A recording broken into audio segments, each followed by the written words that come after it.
Olá, pessoal. Bom, a gente vai falar um pouquinho sobre formação cultural dos Estados Unidos, formação cultural estadunidense.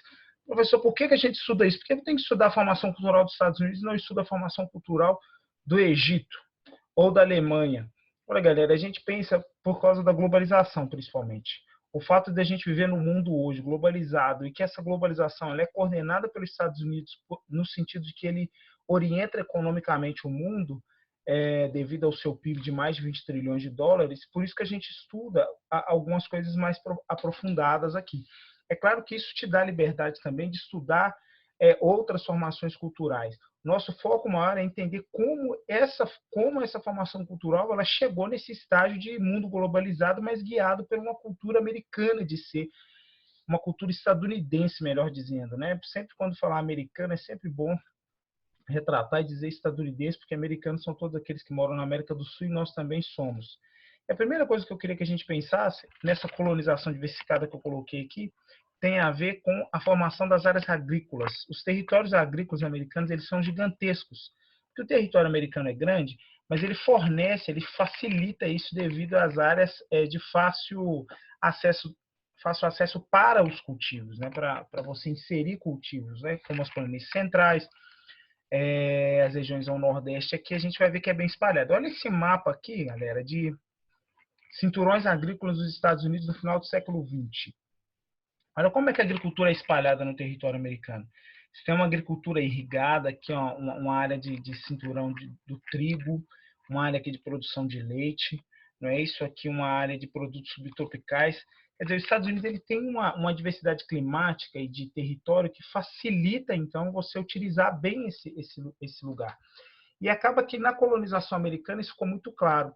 A levada de escravos africanos para as grandes fazendas americanas acabou gerando, então, é claro, um efeito social muito triste, assim como no Brasil, um pouco diferente, só que também deixou um legado cultural para os Estados Unidos como acho que nenhum outro lugar, porque a música americana, a literatura, as histórias, os filmes, tudo tem muito ligado a essa formação ali dos escravos que vieram da África e depois se libertaram e ajudaram a construir essa grande potência, a maior potência que a gente conhece no mundo, a supremacia dos Estados Unidos ali. Então, diversidade agrícola. Vamos entender por que isso tem a ver com formação cultural, e tem muito a ver.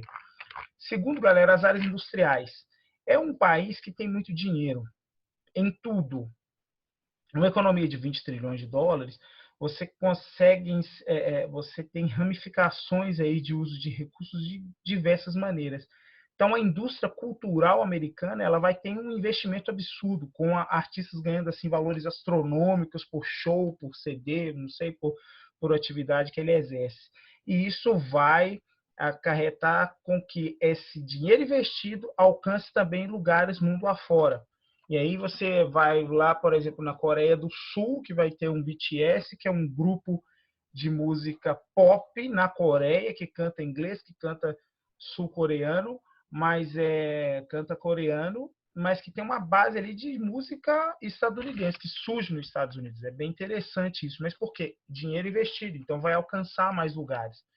Pensando mais sobre a música, você tem, por exemplo, o blues aqui. O blues que surge nos campos de escravidão ali, na mistura daquilo que o escravo trazia da África de musicalidade com a música evangélica, a música protestante dentro dos Estados Unidos, e vai criar esse ritmo que contagiou o mundo no século XX, na segunda metade do século XX ali, um pouco antes, que vai contagiar o mundo e que surge nas grandes fazendas, nessas áreas de produção agrícola aqui mesmo. Interessantíssimo. O blues, depois a gente tem o surgimento do jazz, que é um estilo de música onde a musicalidade é um pouco mais requintada ali, mas que traz muito também dessa cultura afro-estadunidense, de influência afro dentro da cultura americana, e o jazz que alcançou o mundo aí, alcançou o Brasil. A gente tem a evolução da música brasileira ao longo do século XX, ela passa também pelo contato com o jazz aí na história, né? Como foi, por exemplo, a bossa nova aqui no nosso território, que é como se fosse um samba, só que tocado da maneira jazzística, muito mais suave, muito mais requintado, com harmonias diferentes. Isso é bem interessante na história dos países, né? Como o país ele vai se consolidando, e no século XX isso foi fundamental para distinguir também os estilos musicais dos países, como o Brasil aprofundando no samba, os Estados Unidos no jazz e no blues, né? E teve mais, porque logo depois a gente tem o surgimento do rock, um movimento aí cujo o ator principal desse movimento é o Elvis Presley, que deu surgimento aí a vários outros tipos de rock e diversidade, por exemplo, dentro do estilo, mas que é um estilo que surge no pós-Segunda Guerra Mundial ali como uma crítica social à sociedade americana, a hipocrisia e tudo, uma rebeldia dos jovens, e contagiou o mundo todo. Isso porque logo quando viram que ia explodir, que isso daria certo, o investimento foi altíssimo e começou a se produzir muitos discos e fomentar shows, e isso chegou no mundo todo, influenciando o surgimento de bandas assim que foram gigantescas na história do rock. Um outro estilo que a gente pensa também aqui é o pop. A música pop americana, olha como ela influencia o mundo atual. Né? Que tem a Rihanna, por exemplo, mas não só ela, vários outros artistas, como isso hoje tem interferência na produção musical do mundo todo, porque há muito dinheiro investido.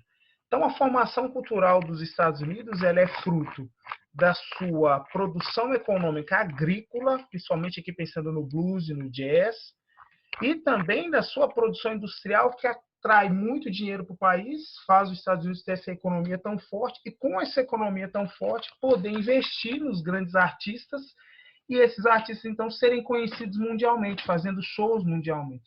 Isso vai explicar, então, por que hoje nós vivemos um momento em que a cultura americana parece que ela está dominando tudo, né?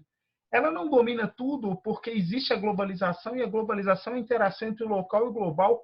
Quando essa dominação global chega no local, ela não consegue vencer algumas resistências locais com relação a aos estilos mundiais assim de música, de leitura, mas que ela está presente em grande parte do mundo, e que há muito dinheiro envolvido nisso é fato, não é isso? O tanto de grupos que nós vemos surgir nos últimos anos, de pessoas cantando, da própria literatura estadunidense, como influenciou o resto do mundo, isso é fato. Então, a formação cultural dos Estados Unidos é fruto da sua produção agrícola, que, com a participação do escravo aqui afro, ele influenciou a maior parte da música americana do século XX, estadunidense do século XX, com as indústrias, mais arrecadação, mais dinheiro investido nesses artistas, e esses artistas vão ganhar o mundo, como, por exemplo, o Elvis no rock, como, por exemplo, a Rihanna no pop, Beyoncé e diversas outras celebridades aí da música internacional. Ok, galera? Bem, a nossa aula hoje é sobre isso, falando um pouco sobre a formação cultural dos Estados Unidos. Agradeço a atenção de vocês, tudo de bom e até mais.